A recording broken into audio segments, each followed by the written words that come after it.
वफाकी इदारा शुमारियात की जानिब से महंगाई से मुतालिक माहाना रिपोर्ट जारी कर दी गई है। नए माली साल के पहले माह में महंगाई दोबारा सिंगल डिजिट में आ गई। जून 2026 के मुकाबले में जुलाई 2026 में महंगाई में 1.19% इजाफा हुआ।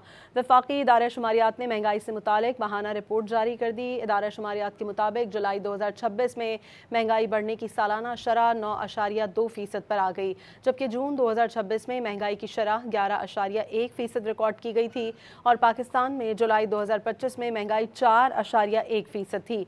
इदारा शुमारियात की रिपोर्ट के मुताबिक जून 2026 के मुकाबले में जुलाई 2026 में महंगाई में 1.19% इजाफा हुआ। गुज़श्ता माह देहात में महंगाई की सालाना शरह 9.93% रही और जुलाई में शहरों में महंगाई की सालाना शरह 8.72% रही। इदारा शुमारियात की रिपोर्ट के मुताबिक जून 2026 के मुकाबले में जुलाई 2026 में महंगाई में 1.19% इजाफा हुआ।